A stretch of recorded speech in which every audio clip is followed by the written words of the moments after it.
All right, so here is the recording. Not awkward, for those of you who think this is awkward. I'm not awkward right now. Anyways, so obviously it's Monday. You guys are watching this because I'm on that field trip. So we left off talking about air pressure. I just wanted to kind of summarize what we talked about. So we drew the mountain. We had people on top, people on the bottom. So at the top, high elevations, so you should be writing this down.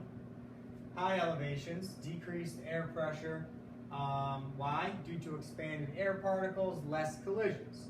At sea level, so at the bottom of the mountain, let's say, in the analogy, that the air is condensed, more condensed. It's not condensed as a liquid, but the particles are closer together.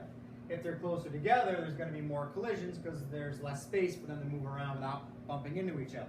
So lower elevation, so sea level, right? Sea level, I should have probably wrote low elevation versus high elevation. But anyways, lower elevation, you will have higher air pressure because there's more air particles colliding, and higher elevations, lower air pressure because there's less collisions.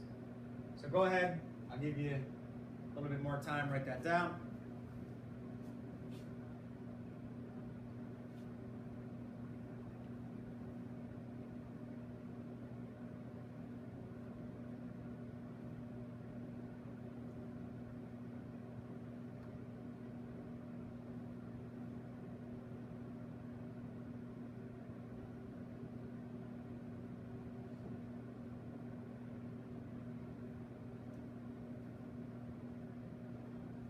All right, you should be good with that, I would think. All right. So next thing up here, gas laws. You had the three graphs. We had pressure versus temperature, directly proportional. We had volume versus temp, directly proportional. We had pressure versus volume, indirectly proportional. So now, on the back of your reference table, there's this equation called the combined gas law. P1 V1 over T1 equals P2 V2 over T2. So you've seen the flask with the balloon, you heat it up, it gets bigger, put it in the ice water, the balloon gets pushed in. You saw the can, heat it up, steam bouncing around inside of that can, pressure, volume going up, flip it upside down in the ice water, the can gets crushed by the air pressure. These are all gas laws. This week you're going to see the vacuum chamber. I'll give you some demos with that. And I have some videos I haven't shown you yet. But anyways, this is the combined gas law. So what we're going to do today is I'm going to do a couple practice problems using this equation. And then you're going to do a worksheet that Mr. Herodes is going to hand out.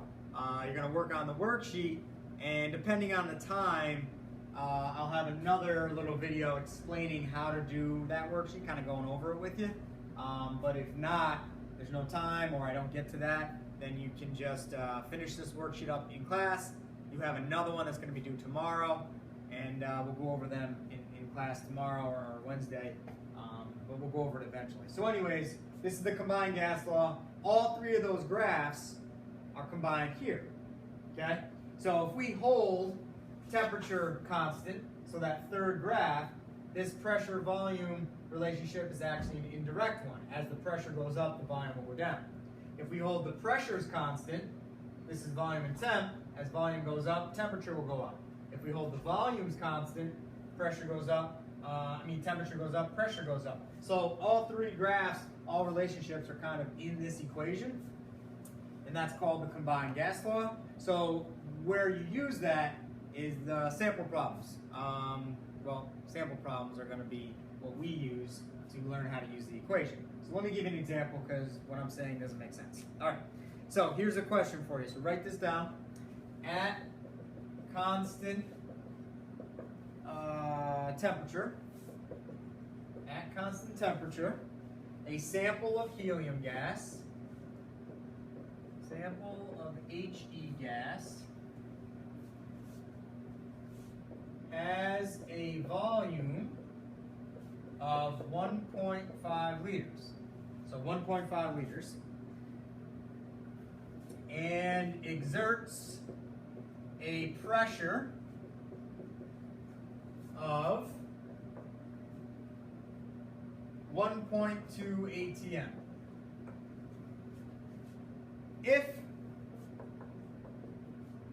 the sample expands to a volume of 5.4 liters. So the volume started at 1.5. It increased to 5.4. Calculate the new pressure. Calculate the new pressure. So you're writing this down, obviously. You have a sample of helium gas, has a volume 1.5 liters, with a certain pressure of 1.2 atm. Atm is the unit for pressure. So you have that sample of gas, it's exerting a certain amount of pressure. Well, something caused this volume to expand to 5.4. It's not temperature, constant temperature. Constant temperature. So what I always tell students is whenever you read a question about gases, pressure, temperature, volume, you are definitely going to use this equation. However, you do not need to use all of it. We don't need all the variables here. And I could ask the question, but obviously you're not here and I'm not there, so you can't answer it. But if I was to say which one of these variables, P, V, or T, which one is held constant, which one do we not need, we can take it out, and hopefully someone would raise their hand and say temperature. You don't need temperature. First of all, I didn't give you any temperatures, and secondly, it's constant, so you don't need it in the equation. So this equation goes from P1 V1 over T1 equals P2 V2 over T2 to just P1 times V1 equals P2 times V2. A lot of these gas law questions are like this. When you read the question, whatever's held constant, you can get rid of that variable, and you don't need it.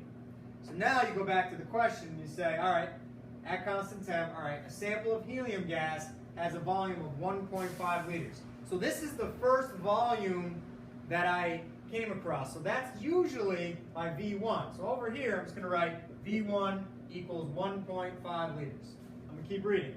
Exerts a pressure of 1.2 atm. So I need, obviously, those two numbers. This is my first pressure that I come across as I'm reading. That usually means P1.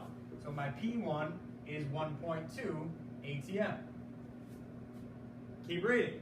If the sample expands to a volume of 5.4, so again, I need that number. Sometimes it helps to circle the numbers. It just helps, kind of pops out at your brain there, so you can use the numbers, because sometimes in these wordy questions it gets confusing. So 5.4 liters, that's another volume, right? And it expands.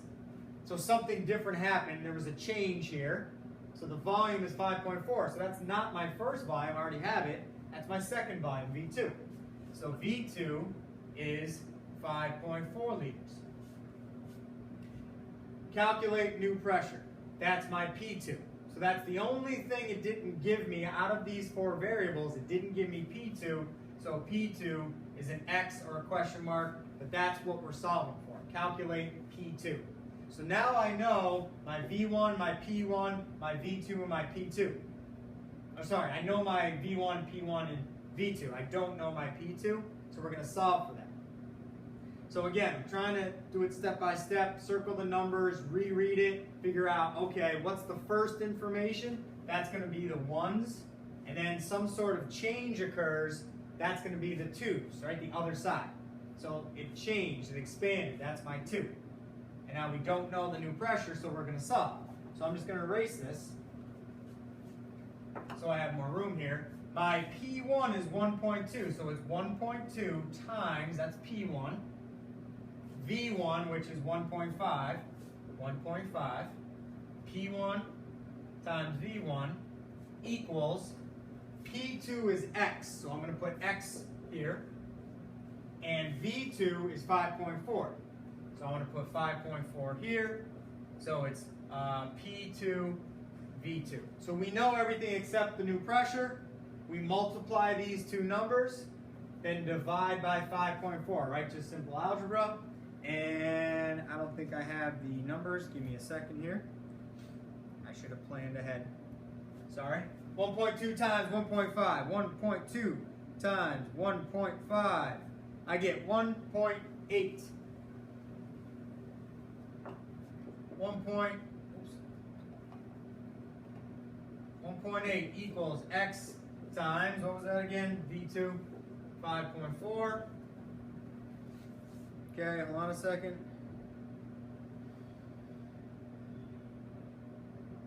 1.8 now, divided by 5.4, that cancels out, divided by 5.4. So 1.8 divided by 5.4 is x, 1.8 divided by 5.4, and we get 0.333333, so x equals 0.333, and it's pressure, so ATM, right? ATM is the unit for pressure, so don't forget your units. 0.333 ATM. Does this make sense? Let's think about it. If your volume went from 1.2 to 5.4, your volume got larger, so you're letting the gas escape a little bit, letting it expand.